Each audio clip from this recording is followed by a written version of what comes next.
Hi guys, welcome back. It's been quite a while actually since I've done any form of beer review, even if it's just going on to Instagram or even Facebook or anything like that, you know. But as you can see, completely different surroundings. Yeah, it's been a bit of a mental sort of 5 to 6 months really, moving into a new house, packing, unpacking, the whole sort of thing that goes with it, you know, and then, you know, annual leave, going to Florida. It's been a crazy year, and I kind of thought, do you know what, I'm gonna just cut it off for a while with the beer reviews, but I want to get back straight into it again. So for all three of you out there, thank you for bearing with me anyway. So yeah, welcome back to the Inebriologist.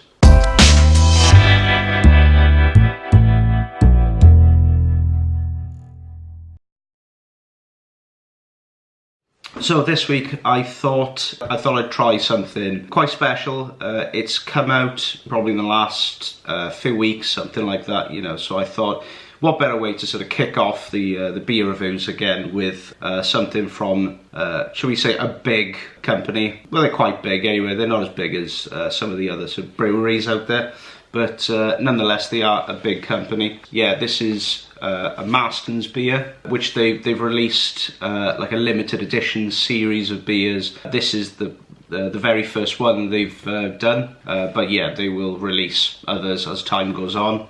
So this beer we'll be trying this week, if it focuses properly, because there we go. So this is the sort of like oak age, if you can see it there, No.1 Horninglow Street bottle conditioned IPA, and that's coming in at 7.4%. So well, it's not a massively strong beer, you know, compared to some of the other beers I've had reviewing, but you know, again, this is something a little bit special that they've released. I thought, yeah, why not kick off the reviews this year with a new range of beers, you know. Oh God, hello. You're gonna focus. There we go. Sorry, it doesn't focus that well for some reason. Yeah, so packaging's quite nice. It's got a few of the descriptions on there of what it is, why they've decided to make it, and then when you open the beer up, so they've got, so it's like the beer itself. I'll take this off first. So again, it's just a 500ml bottle. If that zooms in properly there, it may do, may not. Come on, zoom in. You can do it. If I hold that up to there we go, it does it. And you can see it's actually stamped as well by bottle. So this is bottle 7,874 out of, I don't know, I'm not sure how many they do, you know. Yeah, so I think this beer, you could probably age this a while, but again, it is an IPA, so I wouldn't probably age it that long, maybe a few months or something like that, you know. But to be honest, because this beer is aged in oak barrels, it's probably done most of its aging in the barrels, and then when it goes into the bottle, it's not going to age any further. Yeah, apart from, we've got with that, the bottle itself, you know, you've got this little sort of slip over it then, so it's got information about the master brewer, you know, and all that sort of jargon on there as well. Master brewer, which is Patrick McGinty of Marston's Brewery, so he is the head brewer. It's just a bit of information on the back, why they decided to do it. So the Horninglow series is meant to be from, it's to commemorate the original brewery in Burton-on-Trent. Yeah, so again, there's information on the back there on how to pour, if that, there we go. So how to store and pour. So yeah, it gives you information on the back there. It's a really nice sort of sleeve to it, and they show you just why they do it, as I said, why they do it, and also says the process. So, you know, by day one, sort of, they'll steep the grains and stuff, get the wort, oak barrel aged, infused fermentation after day 3, and then dry hopped and so forth, you know, and then bottle conditioned. So yeah, interesting. So enough about talking.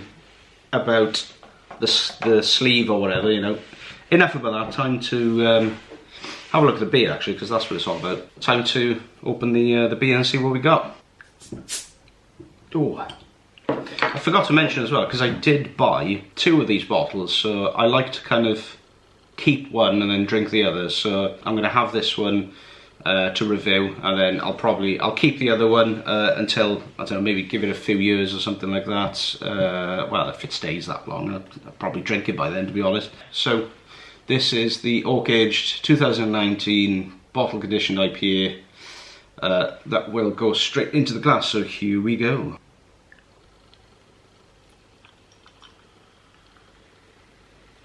There we are. So, sorry, I'm on this, I forgot to mention, I'm on this table as well, and it's quite wide, so you may see me struggle trying to go, look at the colour on it, but yeah, I'll try my best to hold it up properly and all that. I should have zoomed in really, but I didn't think about that. So yeah, so this beer in particular is quite sort of like a lemony, sort of caramelly sort of tinge to it, which is quite nice. God, for God's sakes, mate, zoom in. It's a very, like, it's got a straw sort of colour to it, you know, and it is quite hazy as well, so you can tell it is definitely bottle conditioned. Time to get a bit of a smell on it and see what we got.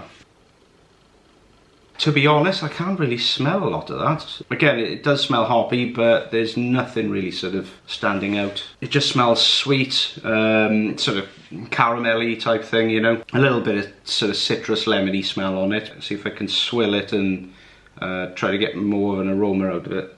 No, can't really get much out of it anyway, so probably best thing to do is just to try it now. So yeah, so cheers everybody.